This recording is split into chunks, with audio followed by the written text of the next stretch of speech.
Informasi selanjutnya, saudara, bagi masyarakat Aceh, emas tidak hanya berfungsi sebagai perhiasan, tetapi juga memiliki nilai simbolis sebagai mahar dalam pernikahan. Kondisi ini membuat sebagian pasangan muda terpaksa menunda pernikahan mereka karena mahalnya biaya yang harus dipersiapkan.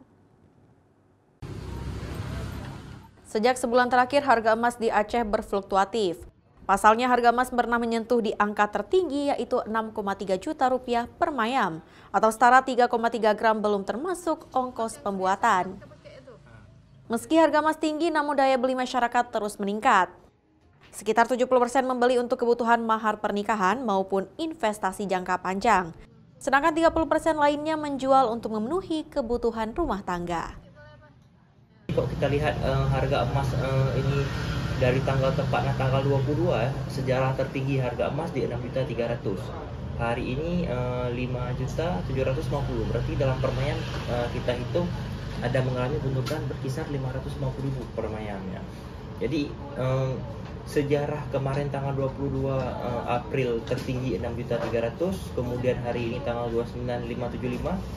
Berarti ini yang paling banyak turun harga emas sepanjang sejarah, per mayam 550.000. Yang sudah berlalu paling banyak itu biasa 300.000.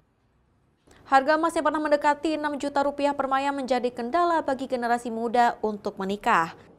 Dalam tradisi Aceh, mahar emas yang diminta umumnya sekitar 15 mayam atau setara 90 juta rupiah.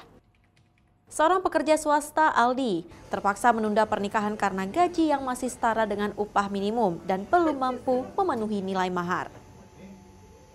Kalau untuk persiapannya mungkin baru setahun ini lah.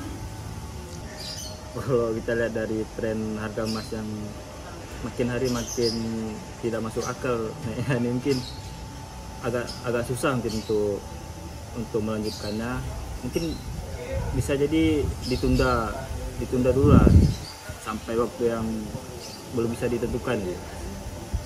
Terus respon calon istri sendiri gimana nih Bang dengan mungkin ditunda agak berat, apakah mau menerima atau gimana nih?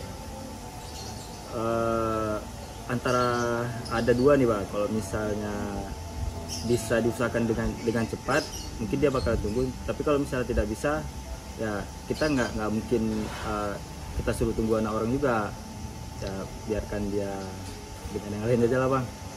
Berbeda dengan Yeni yang telah 2 kali gagal menikah, ia berharap dapat bertemu dengan pria yang siap dan tidak memberatkan mahar. Ia bahkan rela membantu calon suami membeli emas untuk mahar. Sebenarnya semuanya kembali lagi ke komitmennya ya, karena kalau memang dalam jarak waktu yang dekat dia bisa menyesuaikan, bisa memenuhi gitu targetnya itu, ya kita pastinya mau menunggu. Tapi semuanya kembali lagi ke pihak cowoknya, seserius apa dia. Sebenarnya kalau saya pribadi mau aja gitu membantu berapa misalnya kan kita bantu, tapi kembali lagi kadang-kadang ke orang tuanya gitu.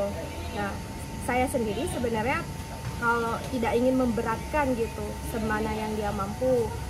Dan karena kita di sini di Aceh ada tradisi juga kan di keluarga gitu, yang kalau misalkan kakak atau melihat ke berapa yang ditentukan, yang mahar-mahar dari pihak keluarga sebelumnya, itu jadi kita mungkin di situ ada kendala juga sedikit gitu.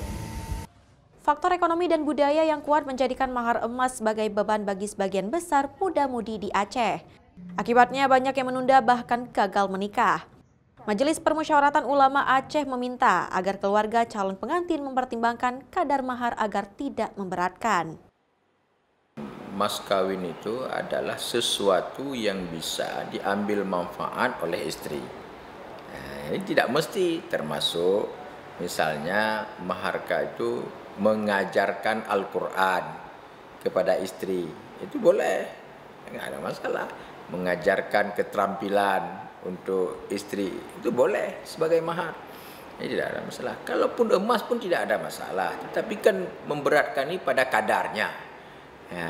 Coba kalau kadar, dan tidak seluruh Aceh, jadi hanya beberapa kabupaten, dan kabupaten pun tidak seluruhnya yang memang maharnya terlalu tinggi. Jadi makanya kita berharap agar pihak wali yang memang punya kewenangan untuk menentukan mahar dan juga kadarnya, kita berharap untuk itu mempertimbangkan harga emas yang cukup melambung sekarang ini. Menurut ulama, mahar dalam Islam bersifat fleksibel. Bukan hanya emas, namun segala sesuatu yang bermanfaat bagi istri juga bisa menjadi mahar, seperti mengajarkan Al-Quran atau keterampilan.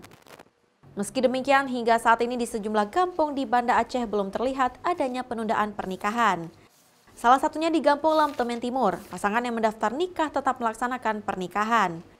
Rata-rata warga sudah menyiapkan emas jauh-jauh hari sebelum harga naik, sehingga kenaikan ini tidak terlalu memberatkan. Tidak ada warga yang mengeluh kepada kami terkait melonjaknya harga emas sampai saat ini. Tidak ada persoalan. April ada ini seperti normal biasanya. Ini sudah ada 8 orang. Bulan Mei sudah ada 9 orang. Artinya apa? Tidak ada persoalan biarpun harga emas melonjak, harga tinggi. Karena ini hasil ada tahapan-tahapan pernikahan ini. Adapun ada persoalan mungkin bisa dimusyawarahkan dari pihak pengantin calon itu baru, darah baru dan keluarga. Artinya ada diskusi, ada bermusyawarah. Harga emas yang tinggi tidak hanya menjadi isu ekonomi, namun juga sosial dan budaya di Aceh. Dibutuhkan keseimbangan antara tradisi, kemampuan ekonomi, dan nilai keagamaan untuk membangun rumah tangga yang kokoh tanpa membebani. Tim Liputan, Kompas TV, Banda Aceh.